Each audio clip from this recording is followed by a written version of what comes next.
तो बच्चों अपने क्लास स्टार्ट करते हैं। आज का वीडियो हम कॉम्प्लेक्स, तो बच्चों हम अपनी क्लास स्टार्ट करते हैं। आज से हम एक वीडियो सीरीज शुरू करेंगे जिसका नाम है कॉम्प्लेक्स नंबर। हम कॉम्प्लेक्स नंबर के बारे में डिटेल से पढ़ेंगे, इसके ऑपरेशंस क्या क्या होते हैं, कॉम्प्लेक्स नंबर क्या होता है, कंप्लीटली डिटेल से पढ़ेंगे। तो चले देर न करें, अपना क्लास स्टार्ट करते हैं। कॉम्प्लेक्स नंबर क्या है? कॉम्प्लेक्स नंबर जो होता है ये कॉम्प्लेक्स, ये वर्ड खुद बताता है कि ये कॉम्प्लेक्स है, यानी कि कॉम्बिनेशन ऑफ दो नंबर्स है, कोई रियल और एक इमेजिनरी। तो सबसे पहले हमें पढ़ना चाहिए रियल नंबर क्या है। कोई भी नंबर रियल नंबर्स बन जाता है, जैसा 1 2 3 हमने पहले पढ़ चुके हैं। और इमेजिनरी नंबर क्या है? इमेजिनरी नंबर पढ़ने के लिए हम एक प्रॉब्लम करते हैं। जैसे अगर सपोज करो x square plus 1 equal to 0 है, तो x square is equal to -1 होगा। तो x की वैल्यू फाइंड करना है, उस समय हम क्या करेंगे, x इज इक्वल टू √-1 लिखते हैं। अब यहाँ पर प्रॉब्लम आता है कि किसी भी माइनस नेगेटिव का कोई अंडर रूट या स्क्वायर रूट नहीं निकाल सकते। उस समय अब हम एक नंबर इस्तेमाल में लाते हैं, एक सिंबल इस्तेमाल में लाते हैं, उसे हम एक इमेजिनरी नाम देते हैं। कैसा देंगे हम इसे कहेंगे इस अंडर रूट का मतलब हो गया, इस पूरा 1 का मतलब हो गया है आपका i। क्या नंबर हो गया है? i यानी कि इसकी वैल्यू दे देते हैं i square is equal to -1। हमने क्या करा, एक वैल्यू दे दिया। क्या दिया कि i square is equal to -1 होगा, या i इक्वल टू √-1, राइट। जब कभी भी हम इसे ऐसा लिख देते हैं तो इसे हम कहते हैं इमेजिनरी नंबर। अगर सपोज करो x स्क्वायर -1 इक्वल टू 0 है, तो x इज इक्वल टू +और-1 होगा। उस समय ये क्या बन जाएगा, एक रियल नंबर बन जाएगा, राइट। x की वैल्यू यहाँ पर +और-1 आ गई तो ये रियल नंबर बन गया। x की वैल्यू यहाँ पर i आ गया, उस समय हम इसे इमेजिनरी नंबर कहते हैं। इसे हम 1 × i भी लिख सकते हैं, या आप सिंपल i भी लिख सकते हैं। ये i को हम कहते हैं आयोटा। ये आपको याद करने की जरूरत नहीं, जस्ट आप i सपोज कीजिए, तो ये i बन गया अपना। तो कॉम्प्लेक्स नंबर क्या कहता है? कॉम्प्लेक्स नंबर कहता है कि एक कोई भी नंबर जो real number, any number in the form of a + ib is called a complex number. कोई भी नंबर जो a + ib के फॉर्म में हो उसे हम कॉम्प्लेक्स नंबर कहते हैं। यहां पर क्या हो गया, a और b बिलोंग्स टू क्या है, आपके रियल नंबर है, राइट। यानी कि real number plus imaginary number, इन दो का फॉर्म जब होता है उसे हम क्या कहते हैं, कॉम्प्लेक्स नंबर। इमेजिनरी नंबर और रियल नंबर दो कंबाइन होकर a + ib के फॉर्म में लिखते हैं, उसे हम क्या कहते हैं, कॉम्प्लेक्स नंबर कहते हैं। इसे हम सभी कॉम्प्लेक्स नंबर को क्या कहते हैं, एक ग्रुप में रखते हैं जिसे हम C से डिनोट करते हैं। इट इज एक ग्रुप में माना जाता है कि C is equal to, mathematically define करना है तो हम क्या कहते हैं, C is equal to a, b, right, such that a belongs to R and b also belongs to R। ये मैथमेटिकल डेफिनेशन है। तो हम इस a और b को आप कोई दूसरे नंबर से भी डिनोट कर सकते हो, जैसा z, तो हम लिख सकते हैं z is equal to a, b। यानी कि आप इसे कैसा लिख सकते हो, z is equal to a + ib। a + ib ना लिखकर हम इसे a, b के फॉर्म में भी लिख सकते हैं। अगर आपको आ जाए z is equal to a, b, इसका मतलब है यह a + ib है। जेड ने लिखे सर मैं कोई दूसरा सिंबल लिख सकता हूँ, हाँ ये लिख सकते हो आप, alpha, beta, gamma, right, mu,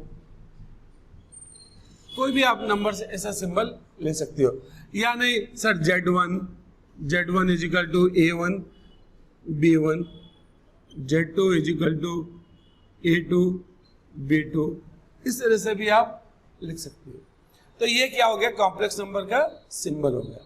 ये ग्रुप में माना जाता है C, ये Z किस में आता है, सब C में आते हैं। तो हम क्या कहते हैं, ये पूरे कॉम्प्लेक्स नंबर में आते हैं। अब एक कॉम्प्लेक्स नंबर लिखना है, एक सिंपल, तो आप Z इज इक्वल टू लिखोगे, Z is equal to A plus IB alpha लिखोगे। अगर पूरे एक में ही लिखना है कॉम्प्लेक्स नंबर, उस समय C में लिखते हैं, राइट। अल्फा बीटा गामा पूरे लिखना है तो आप C में आ जाएंगे, यानी कि पूरे कॉम्प्लेक्स नंबर के सिंबल में आ जाएंगे। तो हम डिनोट Z से करते हैं, और नंबर को डिनोट हम Z या अल्फा बीटा किसी से भी कर सकते हैं।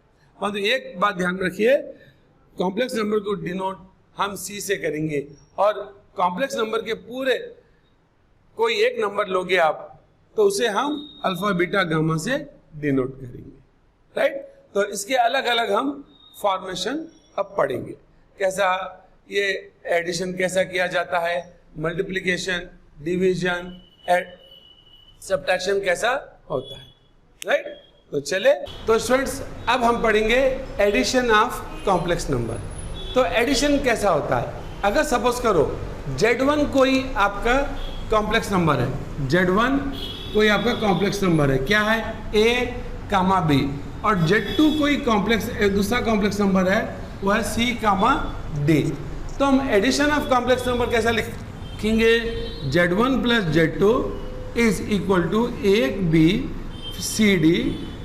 इन दो नंबर को ऐड करोगे, इमेजिनरी को इमेजिनरी के साथ ऐड करोगे, A plus C B plus D।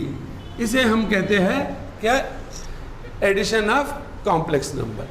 अब एडिशन के साथ हम एक और वर्ड पढ़ेंगे, इक्वालिटी ऑफ कॉम्प्लेक्स नंबर। दो कॉम्प्लेक्स नंबर इक्वल कब होगी, राइट। सपोज करो इसी प्रकार Z1 और Z2 दो कॉम्प्लेक्स नंबर है, AB से डिनोट करते हैं Z1 को और Z2 को CD से। तो ये इक्वल कब होंगे, Z1 हमने AB से डिनोट करा जैसा मैंने कहा, और Z2 को CD से denote, are set to be equal, यानी कि Z1 is equal to Z2 कब होंगे, when A is equal to C and B is equal to D। जब A is equal to C हो जाएगा और B is equal to D हो जाएगा, उस समय हम क्या कहेंगे, यह इक्वल नंबर है, राइट। ये आपका एडिशन हो गया बच्चों। अब हम इसके प्रॉपर्टीज पढ़ेंगे, एडिशन के थोड़े थ्योरम्स पढ़ेंगे। क्या थ्योरम, फर्स्ट वन क्या थ्योरम है, एसोसिएटिव लॉ। एसोसिएटिव लॉ क्या कहता है, अगर कोई तीन नंबर है, किसी भी नंबर को आप किसी भी ढंग से ऐड करिए वह इक्वल होगा। जैसा ही नंबर है 2 3 5, आप पहले 2 प्लस 3 करिए, फिर 5 को फिर 5 से ऐड करिए, या 5 प्लस 3 पहले करिए फिर 2 से ऐड करिए, या 2 प्लस 5 करिए 7 फिर 3 से ऐड करिए, सभी का आंसर आपको 10 ही आएगा। उसी प्रकार कॉम्प्लेक्स नंबर भी क्या है, आपका एसोसिएटिव लॉ प्रूफ करता है। एसोसिएटिव लॉ एक्चुअली क्या है, ये कहता है A plus B, capital letter में लेंगे, A plus B plus C है, तो आप A प्लस B करिए प्लस C। ये एक्चुअली क्या आपका एसोसिएटिव लॉ है। तो ये कॉम्प्लेक्स नंबर के लिए कैसा होगा, अगर मैं सपोज करूं alpha beta gamma are complex number, right, then ये क्या कहता है, alpha plus beta plus gamma will be equal to alpha plus, right, beta plus gamma. किसी भी ढंग से आप ऐड करिए, ये लॉ प्रूफ होता है, राइट। सेकेंड, राइट, देर, वो आगे क्या कहता, there exist a unique complex number, there exist a unique complex number. Suppose करो अब ये गामा है, राइट, अल्फा बीटा गामा है, there exist a unique complex number. मैं सिंबल गामा नहीं, आप कोई दूसरा भी ले सकते हो, right. There is a unique complex number gamma such that, अगर आप अल्फा को इस गामा के साथ जोड़ देते हो राइट, या न्यू के साथ जोड़ देते हो, या इसे हम न्यू पढ़ते हैं,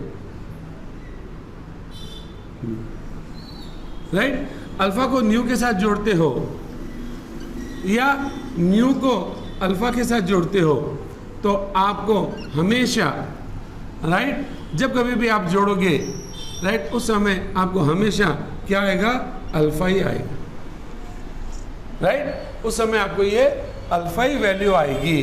तो उस समय उस नंबर न्यू को हम क्या कहेंगे, उस समय इस सिंबल न्यू को हम कहेंगे additive identity. Additive identity, additive identity क्या होता है, जनरली हम नंबर में ले तो 0 होगा। जैसा 2 को हम 3 में जोड़ देते, 2 को 3 में जोड़ते हैं तो 5 हो जाता है, और 5 को, तो ये 2 और 3 नहीं आ रहा है। तो अब अगर 2 को हम 0 में जोड़ देते हैं तो क्या आएगा, 2 आएगा, और 3 को हम 0 में जोड़ देते हैं तो क्या आएगा, 2। तो 0 क्या हो गया, यहाँ पर आइडेंटिटी हो गया। उसी प्रकार यहाँ पर भी कॉम्प्लेक्स नंबर में भी हमने जो सिंबल न्यू लिया वह भी एक 0 0 है। तो मैं कह सकता हूँ कि गामा इज इक्वल टू 0 0। तो सिंपल है याद रखने का, राइट। तो इसे हम एडिटिव आइडेंटिटी कहते हैं। तो बच्चों अब हम पढ़ेंगे एडिटिव इनवर्स। एडिटिव इनवर्स को कैसे डिफाइन करेंगे, अगर सपोज करो अल्फा कोई कॉम्प्लेक्स नंबर है, अल्फा कोई कॉम्प्लेक्स नंबर है, तो अगर आप उसको अल्फा को, राइट, किसी भी नंबर से जोड़ते हो, राइट, अल्फा कोई कॉम्प्लेक्स नंबर है और अल्फा डैश भी दूसरा कॉम्प्लेक्स नंबर है, राइट, जब कभी इस अल्फा को अल्फा डैश के साथ जोड़ते हो, ऐड करते हो, तो अगर आपको एक आइडेंटिटी नंबर आ जाता है, यानी कि 0 0 आ जाता है, तो अब उस समय then alpha dash alpha dash is additive inverse. उस समय अल्फा डैश क्या हो गया, आपका एडिटिव इनवर्स बन गया। जैसे 2 को 0 लाना है तो आप क्या करोगे, -2 से ऐड कर दोगे, तो क्या होगा, आपको 0 आ जाएगा। तो उस समय -2 आपका क्या हो गया, एडिटिव इनवर्स है। उसी प्रकार कॉम्प्लेक्स नंबर में भी एडिटिव इनवर्स क्या है, आप अल्फा कोई कॉम्प्लेक्स नंबर है, उसमें अल्फा डैश कोई हमने ले लिया उसका नेगेटिव में और आपको आ गया। तो आप नेगेटिव नंबर भी आप डिफाइन कर सकते हो। कैसे डिफाइन करोगे नेगेटिव नंबर, देखिए नेगेटिव नंबर किस तरह से, अगर z कोई नंबर है तो आप -z इसका नेगेटिव नंबर होगा। तो चले अब नेक्स्ट पार्ट में चले। तो स्टूडेंट्स अब हमने एडिशन देखा किस तरह से किया जाता है। अब इस एडिशन का अब हम देखेंगे थोड़े एग्जाम्पल लेके करेंगे एडिशन किस तरह से होता है। तो सबसे पहले हमने ले लिया first question, if z1 is equal to 2 - 1 के कॉम्प्लेक्स नंबर है, z2 इज इक्वल टू 6 3 दूसरा कॉम्प्लेक्स नंबर है, तो z1 + z2 फाइंड करना है। तो क्या दिया है, z1 + z2 फाइंड करना है। z1 कितना है 2, -1 प्लस z2 कितना है 6, 3। तो जैसा मैंने कहा रियल को रियल से ऐड करेंगे और इमेजिनरी को इमेजिनरी। सो ये क्या हो गया 2 + 3, ये क्या बन गया -1 + 3, 2 + 6, 2 + 6 से -1 का 1 + 3, तो ये क्या बन गया आपका 8 और ये बन गया आपका 2। तो z1 + z2 क्या आ गया आपको 8, 2 आ गया। अब नेक्स्ट कह रहा है कि right the additive inverse of the following complex number. तो मैंने नंबर से लिख दिए है, क्या है √3, मैंने 6, 5, 10, 4 का ये करना है।